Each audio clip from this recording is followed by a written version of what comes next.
सत श्री अकाल जी। वाहिगुरू जी का खालसा, वाहिगुरू जी की फतेह। दिन गुरपुरब का, गुरु नानक साहब के आगमन दिवस ते उस दिने जो अज सानू खुशी महसूस हो रही है। पहली गल तो यही है, ये कोई शक नहीं।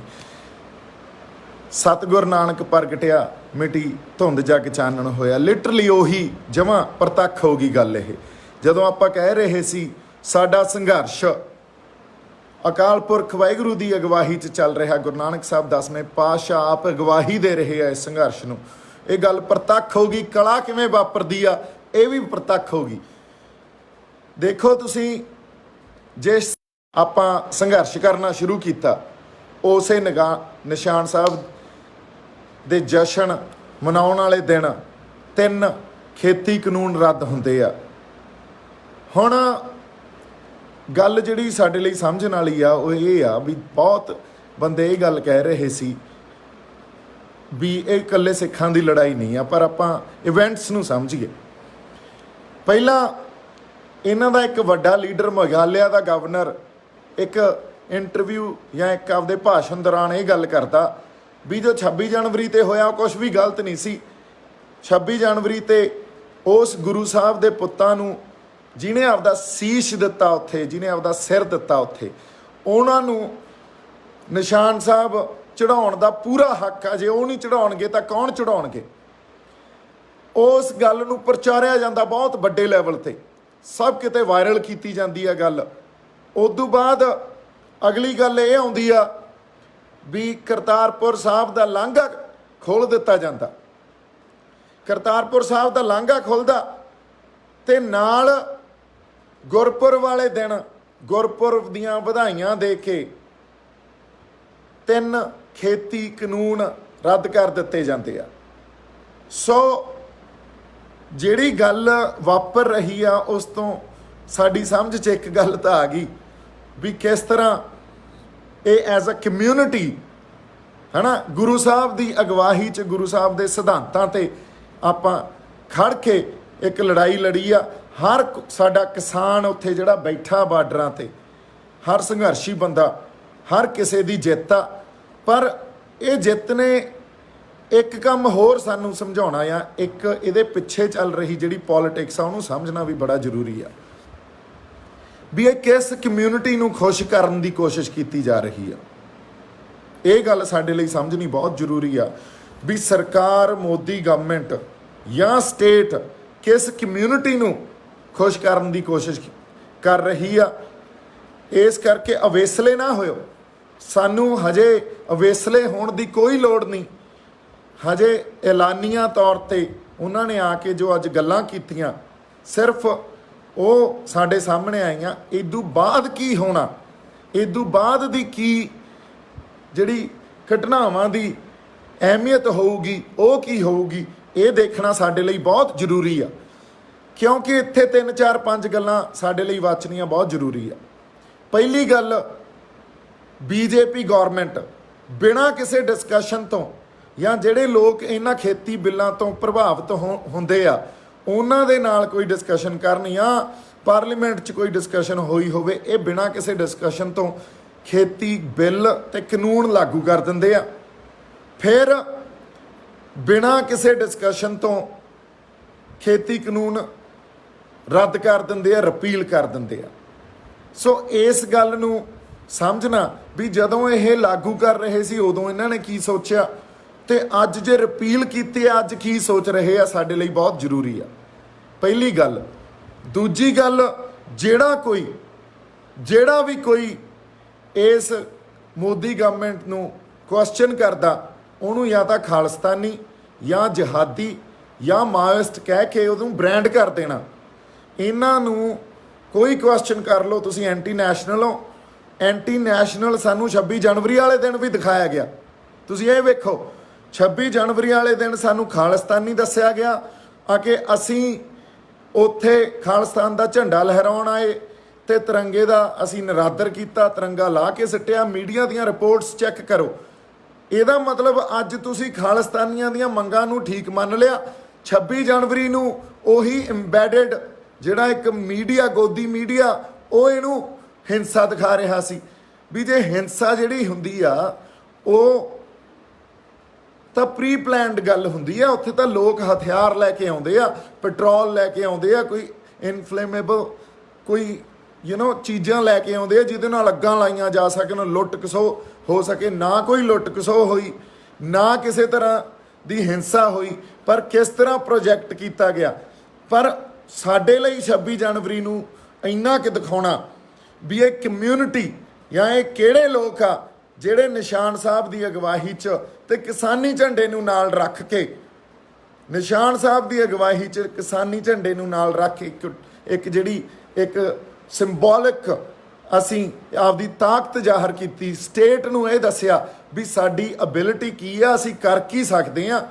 ਤੁਸੀਂ ਇਹ ਗੱਲ ਸਮਝੋ ਸਿੰਬੋਲਿਕਲੀ ਸਾਡੇ ਪ੍ਰੋਟੈਸਟ ਨੂੰ ਕਿੰਨਾ ਬਦਨਾਮ ਕੀਤਾ ਗਿਆ।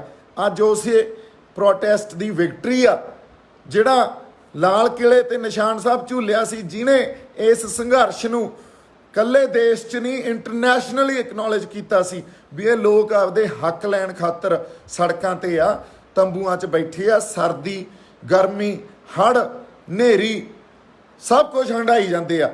ਕਦੇ ਮੀਂਹ ਨਾਲ ਪਾਣੀ ਆ ਗਿਆ, ਕਦੇ ਅੱਗਾਂ ਲੱਗ ਗਈਆਂ, ਕਦੇ ਹਨੇਰੀ ਵੱਗ ਗਈ, ਕਦੇ ਉੱਥੇ ਤੱਤੀਆਂ ਠੰਡੀਆਂ ਹਵਾਵਾਂ, ਕੀ ਕੁਛ ਨਹੀਂ ਹੰਢਾਇਆ। ਸੋ ਇਹ ਸਾਡੀ ਕਲੈਕਟਿਵ ਵਿਕਟਰੀ ਆ। ਇਹ ਕਿਸੇ ਇੰਡੀਵਿਜੂਅਲ ਬੰਦੇ ਦੀ ਵਿਕਟਰੀ ਨਹੀਂ ਆ, ਇਹ ਉਸ ਗੁਰੂ ਦੀ ਕਲਾ ਵਾਪਰੀ ਆ। ਤੇ ਇੱਕ ਜਿਹੜੀ ਗੱਲ ਆਪਾਂ ਕਹਿੰਦੇ ਸੀ ਹਮੇਸ਼ਾ ਹੀ ਅਕਾਲ ਪੁਰਖ ਵਾਹਿਗੁਰੂ ਦੀ ਅਗਵਾਈ 'ਚ ਇਹ ਸੰਘਰਸ਼ ਲੜਿਆ ਜਾ ਰਿਹਾ। ਦੇਖ ਲਓ ਅੱਜ ਗੁਰੂ ਨਾਨਕ ਸਾਹਿਬ ਦੇ ਗੁਰਪੁਰਬ ਵਾਲੇ ਦਿਨ ਉਹਨਾਂ ਦੇ ਪ੍ਰਕਾਸ਼ ਦਿਹਾੜੇ ਤੇ 3 ਖੇਤੀ ਕਾਨੂੰਨ ਰੱਦ ਕੀਤੇ ਜਾਂਦੇ ਆ। ਹੁਣ ਜਿਹੜੀ ਗੱਲ ਮੈਂ ਕਹੀ ਸੀ ਵੀ ਇਹ ਗੱਲਾਂ ਕਿਉਂ ਸਿੱਖਾਂ ਨੂੰ ਖੁਸ਼ ਕਰਨ ਦੀਆਂ ਕੋਸ਼ਿਸ਼ਾਂ ਕੀਤੀਆਂ ਜਾ ਰਹੀਆਂ, ਇਹਦੇ ਪਿੱਛੇ ਵੀ ਇੱਕ ਬਹੁਤ ਵੱਡੀ ਪੋਲਿਟਿਕਸ ਆ। ਕਿਉਂਕਿ 3 ਖੇਤੀ ਕਾਨੂੰਨ ਇਕੱਲੇ ਸਾਡੇ ਲਈ ਅਹਿਮੀਅਤ ਨਹੀਂ ਰੱਖਦੇ ਸੀ। ਇਹ ਆਪਾਂ ਪਹਿਲਾਂ ਵੀ ਕਹਿੰਦੇ ਸੀ ਵੀ ਕਾਨੂੰਨ ਰੱਦ ਵੀ ਹੋ ਜਾਣਗੇ ਤਾਂ ਕਿਸਾਨਾਂ ਦੀਆਂ ਜ਼ਿੰਦਗੀਆਂ ਉੱਥੇ ਹੀ ਖੜੀਆਂ, ਉਹਨਾਂ ਤੇ ਕਰਜ਼ੇ, ਉਹਨਾਂ ਦੀ ਖੁਦਕੁਸ਼ੀਆਂ ਨਹੀਂ ਰੁਕਦੀਆਂ, ਉਹਨਾਂ ਦੀਆਂ ਜ਼ਿੰਦਗੀਆਂ ਨਹੀਂ ਕਿਸੇ ਢੰਗ 'ਚ ਬਿਹਤਰ ਹੁੰਦੀਆਂ ਜਾਂ ਇਦੋਂ ਕਿਸੇ ਚੰਗੀ ਹਾਲਾਤ 'ਚ ਨਹੀਂ ਆਉਂਦੇ ਉਹ, ਹੈ ਨਾ। ਸੋ ਇਸ ਖਾਤਰ ਇਹ ਸੰਘਰਸ਼ ਤੇ ਇਹ ਲੜਾਈ ਜਾਰੀ ਆ। ਇਹ ਸਾਡੀ ਹੋਂਦ ਦੀ ਲੜਾਈ ਆ। ਸਾਡੀ ਹੋਂਦ ਨੂੰ ਜਦੋਂ ਵੰਗਾਰੋਗੇ ਇਹ ਗੁਰੂ ਦੇ ਸਿੰਘ ਜਾਂ ਇਹ ਜਿਹੜਾ ਜਜ਼ਬਾ ਇਹ ਆਈ ਉੱਠੂਗਾ ਤੇ ਇਸੇ ਤਰ੍ਹਾਂ ਸੰਘਰਸ਼ੀ ਬੰਦੇ ਆ ਕੇ ਲੜਨਗੇ ਤੇ ਆਪਦੇ ਹੱਕਾਂ ਖਾਤਰ ਆਪਦੀ ਆਵਾਜ਼ ਬੁਲੰਦ ਕਰਨਗੇ। ਹੁਣ ਬਹੁਤ ਕੁਛ ਅੱਜ ਦੇ ਦਿਨ ਤੋਂ ਕਲੀਅਰ ਹੁੰਦਾ। ਇੱਕ ਗੱਲ ਇਹ ਕਲੀਅਰ ਹੁੰਦੀ ਆ ਵੀ ਇਹ ਸਰਕਾਰ ਕੱਲ੍ਹ ਤੱਕ ਕਿੱਡਾ ਵੱਡੇ ਤੌਰ ਤੇ ਇਹ ਗੱਲ ਪ੍ਰਚਾਰ ਰਹੀ ਸੀ ਵੀ ਸਾਡੇ ਨਾਲ ਤੁਸੀਂ ਖੇਤੀ ਕਾਨੂੰਨ ਤੁਹਾਡੇ ਹੱਕ 'ਚ ਆ, ਤੁਸੀਂ ਖੇਤੀ ਕਾਨੂੰਨਾਂ ਨੂੰ ਸਮਝ ਨਹੀਂ ਪਾ ਰਹੇ, ਤੁਸੀਂ ਖੇਤੀ ਕਾਨੂੰਨਾਂ ਤੇ ਸਾਡੇ ਨਾਲ ਆ ਕੇ ਕਿਸੇ ਰੀਜ਼ਨ ਦੇ ਕੇ ਗੱਲ ਕਰੋ। ਅਸੀਂ ਰੀਜ਼ਨ ਵੀ ਦਿੱਤੇ, ਅਸੀਂ ਇਹਨਾਂ ਨੂੰ ਸਮਝਾਉਣ ਦੀ ਕੋਸ਼ਿਸ਼ ਵੀ ਕੀਤੀ, ਕਦੇ ਨਹੀਂ ਇਹ ਸਮਝੇ। 700 ਸਾਡੇ ਕਿਸਾਨ ਆਪਦੀਆਂ ਜਾਨਾਂ ਕੁਰਬਾਨ ਕਰ ਗਏ, ਟਾਈਮ ਰਿਸੋਰਸਿਸ ਕਿੰਨਾ ਕੁਛ ਲੱਗਿਆ, 1 ਸਾਲ ਤੋਂ ਵੱਧ ਬੰਦਿਆਂ ਨੂੰ, ਸਾਡੇ ਬਜ਼ੁਰਗਾਂ ਨੂੰ ਉੱਥੇ ਬੈਠਿਆਂ ਹੋ ਗਿਆ।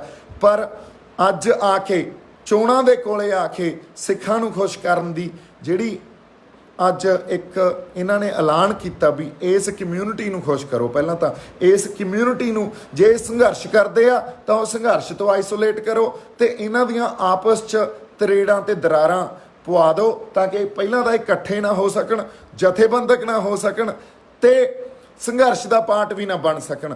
ਉਦੋਂ ਬਾਅਦ ਅਸੀਂ ਕਿਸੇ ਵੀ ਸੰਘਰਸ਼ ਨੂੰ ਹੈਂਡਲ ਕਰ ਲਾਂਗੇ। ਸੋ ਇਹ ਗੱਲਾਂ ਆਪਾਂ ਬੜੀਆਂ ਵਿਚਾਰਨੀਆਂ, ਸਮਾਂ ਬੜਾ ਸੈਂਸਿਟਿਵ ਆ, ਹੈ ਨਾ। ਘਟਨਾਵਾਂ ਵਾਪਰਨਗੀਆਂ, ਘਟਨਾਵਾਂ ਨੂੰ ਆਪਾਂ ਪ੍ਰੋਪੇਗੈਂਡਾ ਲੈਵਲ ਤੇ ਨਹੀਂ ਦੇਖਣਾ, ਘਟਨਾਵਾਂ ਨੂੰ ਐਨਾਲਾਈਜ਼ ਕਰਨਾ, ਐਨਾਲਾਈਜ਼ ਕਰਕੇ ਫਿਰ ਉਹਨਾਂ ਦਾ ਸਾਡੇ ਤੇ ਅਸਰ ਕੀ ਪਊਗਾ, ਉਹਨਾਂ ਘਟਨਾਵਾਂ ਦੀ ਵਿਸ਼ੇਸ਼ਤਾ ਕੀ ਆ, ਮਹੱਤਤਾ ਕੀ ਆ, ਇਹਨਾਂ ਚੀਜ਼ਾਂ ਨੂੰ ਸਮਝ ਕੇ ਹੀ ਕੋਈ ਅੱਗੇ ਆਪਾਂ ਸਟੈਪ ਲਵਾਂਗੇ। ਅੱਜ ਸਮਾਂ ਇਹ ਆ ਵੀ ਸਾਡੀ ਜਿਹੜੀ ਜਿੱਤ ਆ ਉਹ ਸਾਡੇ ਬਾਰਡਰਾਂ ਤੇ ਬੈਠੇ ਕਿਸਾਨਾਂ ਦੀ ਆ, ਸਾਡੇ ਸੰਘਰਸ਼ੀ ਬੰਦਿਆਂ ਦੀ ਆ ਤੇ ਨਿਹੰਗ ਸਿੰਘਾਂ ਦੀ ਆ ਜਿਹੜੇ ਉੱਥੇ ਨਿਸ਼ਾਨ ਸਾਹਿਬ ਦੀ ਅਗਵਾਈ 'ਚ ਬੈਠੇ ਆ। ਪੰਥ ਦੀ ਜਿੱਤ ਆ। ਸ਼੍ਰੀ ਗੁਰੂ ਨਾਨਕ ਸਾਹਿਬ ਦੇ ਪ੍ਰਕਾਸ਼ ਦਿਹਾੜੇ ਤੇ ਅੱਜ ਇੱਕ ਗੱਲ ਤਾਂ ਇਹ ਸਰਕਾਰ ਨੂੰ ਵੀ ਸਮਝ ਆ ਗਈ ਵੀ ਸਿੱਖਾਂ ਨੂੰ ਜਾਂ ਇਸ ਕਮਿਊਨਿਟੀ ਨੂੰ ਜੇ ਅਸੀਂ ਕਹਾਂਗੇ ਵੀ ਇਹਨਾਂ ਨੂੰ ਇਹਨਾਂ ਦੇ ਹੱਕ ਨਹੀਂ ਮਿਲਣੇ ਚਾਹੀਦੇ, ਇਹ ਖਾਲੀ ਹੱਥ ਨਹੀਂ ਜਾਂਦੇ। ਇਹ ਕਿਸੇ ਵੀ ਐਕਸਟੈਂਟ ਤੱਕ ਜਾ ਕੇ ਸੰਘਰਸ਼ ਕਰਨ ਦਾ ਜਜ਼ਬਾ ਰੱਖਦੇ ਆ। ਇਹ ਚਿਣਗਾਂ ਸਾਡੇ ਅੰਦਰ ਸਾਡੇ ਗੁਰੂ ਸਾਹਿਬਾਨਾਂ ਨੇ ਲਾਈਆਂ, ਇਹ ਚਿਣਗਾਂ ਸਾਡੇ ਅੰਦਰੋਂ ਨਹੀਂ ਖਤਮ ਹੋ ਸਕਦੀਆਂ। ਅਗਲੀ ਜਿਹੜੀ ਗੱਲ ਬੜੀ ਇੰਪੋਰਟੈਂਟ ਆ, ਅੱਜ ਸਾਡੇ ਲਈ ਸੋਲੀਡੈਰਿਟੀ ਦਿਖਾਉਣ ਦਾ ਸਮਾਂ, ਇੱਕ ਜਿਹੜਾ ਸਾਡੇ ਕੋਲੇ ਏਕਤਾ ਦਾ ਜਜ਼ਬਾ ਹੋਣਾ ਚਾਹੀਦਾ, ਉਹ ਦਿਖਾਉਣ ਦਾ ਸਮਾਂ। ਕਿਸਾਨ ਆਗੂ ਕਿਸ ਤਰ੍ਹਾਂ ਇਸ ਪੂਰੀ ਗੱਲ ਨੂੰ ਐਨਾਲਾਈਜ਼ ਕਰਦੇ ਆ, ਉਹਨਾਂ ਦਾ ਕੀ ਸਟੈਂਡ ਹੁੰਦਾ, ਇਸ ਗੱਲ ਨੂੰ ਵੀ ਆਪਾਂ ਸਮਝ ਕੇ ਉਸ ਸੰਘਰਸ਼ ਦੇ ਤੇ ਉਹਨਾਂ ਦੇ ਨਾਲ ਰਹਿਣਾ।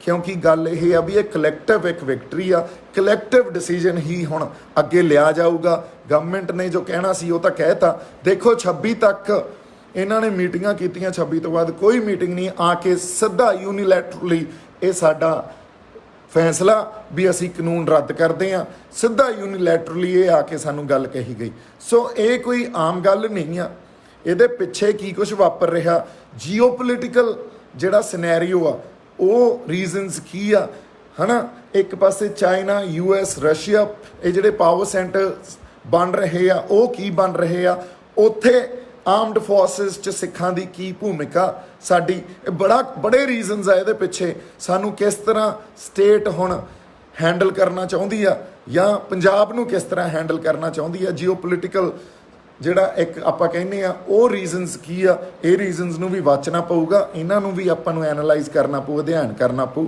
ਸੋ ਮੈਂ ਇੱਕ ਗੱਲ ਜ਼ਰੂਰ ਕਹਿਣਾ ਵੀ ਅੱਜ ਗੁਰਪੁਰਬ ਦੇ ਦਿਨ 'ਤੇ ਜਿਨ੍ਹਾਂ ਕਿਸਾਨਾਂ ਨੇ ਆਪਦੀਆਂ ਜ਼ਿੰਦਗੀਆਂ ਕੁਰਬਾਨ ਕੀਤੀਆਂ, ਉਹਨਾਂ ਲਈ ਵੀ ਦੀਵੇ ਆਪਾਂ ਬਾਲਾਂਗੇ, ਅਰਦਾਸ ਕਰਾਂਗੇ ਤਾਂ ਕਿ ਗੁਰੂ ਨਾਨਕ ਸਾਹਿਬ ਉਹਨਾਂ ਨੂੰ ਆਪਦੇ ਚਰਨਾਂ 'ਚ ਨਵਾਜ਼ਣ, ਜਗ੍ਹਾ ਦੇਣ, ਪਰਿਵਾਰਾਂ ਨੂੰ ਭਾਣਾ ਮੰਨਣ ਦਾ ਬਲ ਬਖਸ਼ਣ। ਲਖੀਮਪੁਰ ਖੀਰੀ 'ਚ ਜਿਹੜੇ ਸਾਡੇ ਸੰਘਰਸ਼ੀ ਬੰਦੇ ਜਿਨ੍ਹਾਂ ਉੱਥੇ ਜਾਨਾਂ ਗਈਆਂ, ਉਹਨਾਂ ਨੂੰ ਵੀ ਅੱਜ ਆਪਾਂ ਉਹਨਾਂ ਦੀ ਰੂਹ ਦੀ ਜਾਂ ਉਹਨਾਂ ਦੀ ਜਿਹੜੀ ਇੱਕ ਆਪਾਂ ਕਹੀਏ ਵੀ ਗੁਰੂ ਸਾਹਿਬ ਦੇ ਕੋਲੇ ਉਹਨਾਂ ਦੀ ਜਗ੍ਹਾ, ਉਹਨਾਂ ਨੂੰ ਗੁਰੂ ਸਾਹਿਬ ਨਵਾਜ਼ਣ, ਉਹਦੇ ਲਈ ਵੀ ਅਰਦਾਸ ਕਰਾਂਗੇ। ਸੋ ਜਿੱਤ ਸੰਘਰਸ਼ੀ ਬੰਦਿਆਂ ਦੀ ਆ, ਸਾਡੇ ਜਿਹੜੇ NRI ਜਾਂ ਜਿਹੜਾ ਸਾਡਾ ਪੂਰਾ ਡਾਇਸਪੋਰਾ ਬੈਠਾ, ਉਹਨਾਂ ਦੀ ਆ। ਉਹਨਾਂ ਨੇ ਇੰਨਾ ਸਪੋਰਟ ਕੀਤਾ ਇਸ ਸੰਘਰਸ਼ ਨੂੰ। ਪਰ ਹਜੇ ਆਉਣ ਵਾਲੇ ਸਮੇਂ 'ਚ ਜੋ ਇਨਸੀਡੈਂਟਸ ਅਨਫੋਲਡ ਹੋਣੇ ਆ, ਉਹਨਾਂ ਨੂੰ ਸਮਝਣਾ ਬਹੁਤ ਜ਼ਰੂਰੀ ਆ। ਉਹਨਾਂ ਇਨਸੀਡੈਂਟਸ ਨੂੰ ਆਪਾਂ ਐਨਾਲਾਈਜ਼ ਕਰਾਂਗੇ ਤੇ ਉਦੋਂ ਬਾਅਦ ਕੋਈ ਇੱਕ ਸਾਂਝਾ ਫੈਸਲਾ ਕਿਸਾਨ ਜਥੇਬੰਦੀਆਂ ਦੇ ਨਾਲ ਮਿਲ ਕੇ ਲਿਆ ਜਾਵੇ। ਕਿਸਾਨ ਜਥੇਬੰਦੀਆਂ ਦੇ ਆਗੂ ਇਸ ਫੈਸਲੇ ਨੂੰ ਕਿਵੇਂ ਦੇਖਦੇ ਆ, ਇਹ ਗੱਲ ਵੀ ਆਪਾਂ ਸਮਝੀਏ। ਸਾਨੂੰ ਐਜ਼ ਅ ਕਮਿਊਨਿਟੀ ਜਾਂ ਪੰਜਾਬ ਨੂੰ ਐਜ਼ ਅ ਇੱਕ ਸੂਬੇ ਦੇ ਤੌਰ 'ਤੇ, ਇੱਕ ਸਟੇਟ ਦੇ ਤੌਰ 'ਤੇ ਕਿਵੇਂ ਇਸ ਫੈਸਲੇ ਨੂੰ ਲੈਣਾ ਚਾਹੀਦਾ, ਇਹ ਵੀ ਦੇਖਣਾ ਪਊਗਾ। ਪਰ ਪੰਜਾਬ, ਹਰਿਆਣਾ, UP 'ਚ ਬੈਠੇ ਸੰਘਰਸ਼ੀ ਬੰਦਿਆਂ ਨੂੰ ਜਿਹੜੇ, ਜਾਂ ਹੋਰ ਜਿਹੜੇ ਸਾਰੇ ਸੰਘਰਸ਼ੀ ਬੰਦਿਆਂ ਨੂੰ, ਉਹਨਾਂ ਨੂੰ ਸਲਾਮ। ਸਾਰਿਆਂ ਦੀ ਜਿੱਤ ਆ, ਇੱਕ ਕਲੈਕਟਿਵ ਵਿਕਟਰੀ ਆ, ਤੇ ਇਹਨੂੰ ਇੰਜੋਏ ਵੀ ਕਰੋ। ਇੱਕ ਸਿੰਬੋਲਿਕ ਗੱਲ ਇਹ ਆ ਵੀ ਜਿੱਥੇ ਉਹ ਕਦੇ ਖੜਦੇ ਹੀ ਨਹੀਂ ਸੀ ਆ ਕੇ, ਜਿਹੜੇ ਹੰਕਾਰ ਜਾਂ ਉਹਨਾਂ ਕੋਲ ਇੱਕ ਬਹੁਤ ਆਪਦਾ ਇੱਕ ਗਰੂਰ ਪੈਦਾ ਹੋ ਗਿਆ ਸੀ ਵੀ ਸਾਨੂੰ ਨਹੀਂ ਕੋਈ ਝੁਕਾ ਸਕਦਾ, ਤੁਸੀਂ ਉਸ ਗਰੂਰ ਨੂੰ ਝੁਕਾਤਾ, ਤੁਸੀਂ ਉਸ ਹੰਕਾਰ ਨੂੰ ਸੱਟ ਮਾਰੀ ਆ। ਤੇ ਇਹ ਸੱਟ ਬੜਾ ਕੁਛ ਸਾਨੂੰ ਦੇ ਕੇ ਜਾਊਗੀ, ਬੜਾ ਕੁਛ ਖੜਾ ਕਰੂਗੀ। ਮੇਰੇ ਵੱਲੋਂ ਬਹੁਤ ਸਾਰਾ ਪਿਆਰ, ਕਿਉਂਕਿ ਹਜੇ ਸ਼ੁਰੂਆਤ ਆ, ਆਪਾਂ ਗੱਲਬਾਤ ਫੇਰ ਕਰਾਂਗੇ। ਮੇਰੇ ਵੱਲੋਂ ਪਿਆਰ ਤੇ ਸਤਿਕਾਰ, ਜਿਉਂਦੇ ਵਸਦੇ ਰਹੋ, ਝੂਲ ਦੇ ਨਿਸ਼ਾਨ ਰਹਿਣ ਪੰਥ ਮਹਾਰਾਜ ਦੇ। ਵਾਹਿਗੁਰੂ ਜੀ ਕਾ ਖਾਲਸਾ, ਵਾਹਿਗੁਰੂ ਜੀ ਕੀ ਫਤਿਹ।